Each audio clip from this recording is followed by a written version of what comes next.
Setelah melepas Indonesia, Belanda tidak serta-merta melenyapkan pengaruhnya.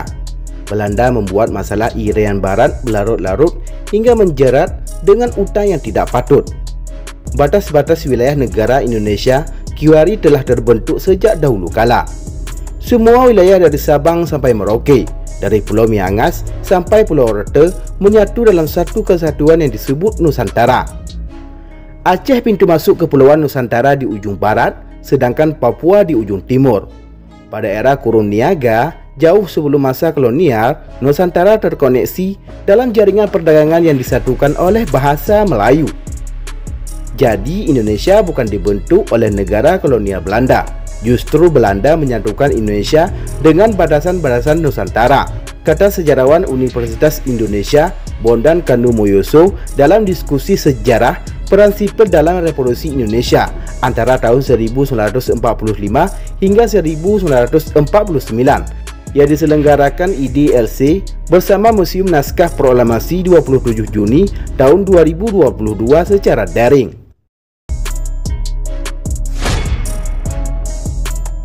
Nah, bagaimana kelanjutannya?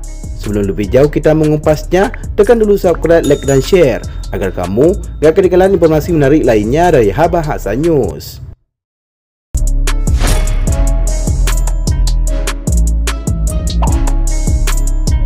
Namun menurut Bondan, banyak dari saudara sebangsa di Papua menganggap bahwa mereka bukan dari Indonesia.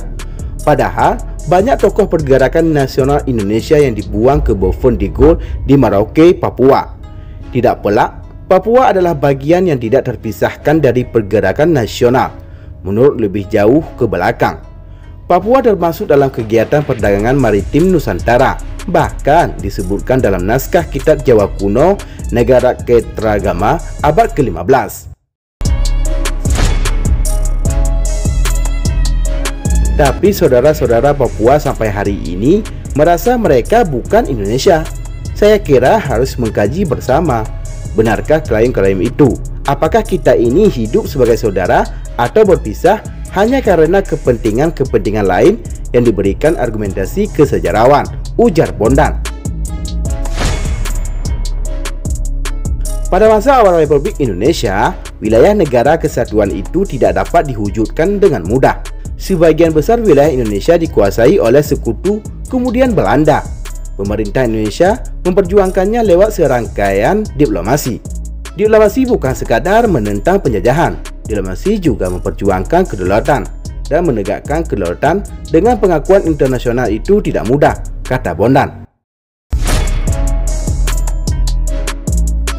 Perjanjian Linggarjati tahun 1946 menetapkan wilayah Indonesia meliputi Sumatera dan Jawa.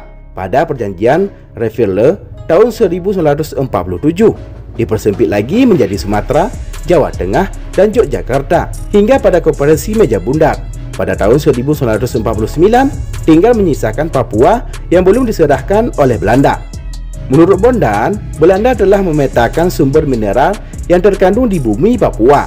Identifikasi kekayaan alam itu tertuang dalam arsip laporan penelitian geologi di Papua maupun arsip film dokumenter. Seperti di Pegunungan Gersberg, disebutkan kaya sekali kandungan mineral yang terbukti benar. Selain emas, terkandung pula uranium yang bernilai lebih tinggi. Ini yang menyebabkan negara-negara asing sangat berkeinginan untuk campur tangan di Papua dalam isu-isu masalah Papua, jelas Bondan.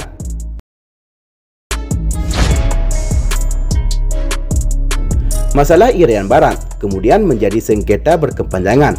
Belanda menunda penyerahannya selama bertahun-tahun. Selain Papua, urusan utang piutang dengan pemerintah Belanda menjadi persoalan yang diwariskan memasuki dekade 1950-an. Hasil perundingan Konferensi Meja Bundar atau KMB adalah pengakuan kedaulatan dari Belanda. Berbilang tafsir dalam historiografi mengenai KMB, terutama dari para penulis asing yang kerap menyebutnya sebagai penyerahan kedaulatan. Namun, konsep penyerahan kedaulatan dibantah oleh Bondan.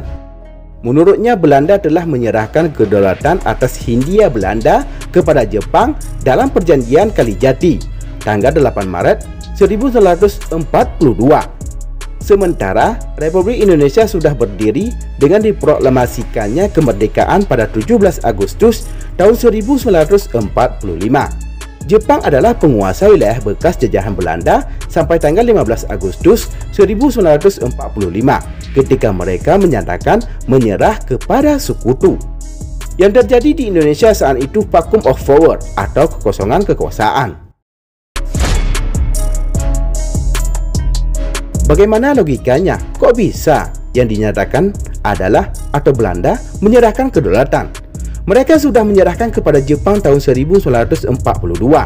Nggak bisa orang menyerahkan kedaulatan 2 kali, kata Bondan dengan tegas. Kesepakatan KMB yang cukup merugikan Indonesia terjadi pada bidang ekonomi. Dalam rancangan Statut Uni, Indonesia dan Belanda akan menjalankan hubungan bilateral dalam kerangka Uni Belanda-Indonesia. Relasi ini memberikan hak-hak khusus dalam menjamin kepentingan ekonomi dan modal Belanda di Indonesia. Inilah yang kemudian menjadi problem sepanjang tahun 1950-an. Bondan menyatakan BUMN yang kita kenal saat ini sebagian besar bermuasal dari aset-aset dan perusahaan Belanda yang dinasionalisasikan. Seperti perusahaan pelayaran, kereta api yang dulu milik perusahaan swasta Belanda. Bank-bank yang beredar hampir semuanya adalah bank Belanda. Sedikit yang didirikan pada tahun-tahun setelah Indonesia merdeka. Begitupun dengan perusahaan air dan perusahaan listrik. Jadi, mohon izin, ini sebetulnya ekonomi kita belum merdeka sepenuhnya. Saya tidak mengatakan BUMN itu milik Belanda, tetapi pola struktur dari perekonomian Indonesia yang merugikan menyatakan bahwa itu masih bertahan sampai hari ini karena keberadaan tatanan ekonomi kolonial yang sudah berubah tapi struktur dasarnya masih ada, ungkap Bondan. Kemudian, KMB mengatur utang piutang negeri Hindia Belanda yang dibebankan kepada Indonesia. Pemerintah Indonesia diwajibkan membayar sekitar 4,3 miliar gulden atas kerugian yang terjadi selama periode perang kemerdekaan antara tahun 1945 hingga 1949. Begitulah cara Belanda melepaskan Indonesia namun dengan tidak menghapuskan pengaruhnya sama sekali. Ini hal yang mungkin tidak memoral ya. Bagaimana mungkin sebuah biaya dikeluarkan untuk membasmi satu negara yang mau merdeka, kemudian dibebankan kepada negara itu untuk membayarnya sendiri? Satu ide yang gila, sampai hari ini mereka tidak pernah minta maaf. Perkara utang piutang ini membuktikan asimetrisnya hubungan sebuah negara kolonial terhadap bekas jajahannya. Ketika dihapus pada tahun 1956, utang tersebut sudah hampir lunas. Fakta-fakta sejarah ini belum terangkat dengan baik dan Belanda tidak pernah menyatakan permintaan maaf. Permintaan maaf itu, lanjut Bondan, harus disertai dengan kompensasi yang luar biasa. Kecuali pemerintah Belanda menyatakan tidak sanggup dan meminta maaf untuk hal itu, bukan hanya atas kejahatan perang yang telah mereka lakukan. Nah, demikianlah liputan Habahasa News. Semoga bermanfaat dan dapat menambah wawasan untuk kita semua. Terima kasih telah menonton dan tunggu video kami selanjutnya.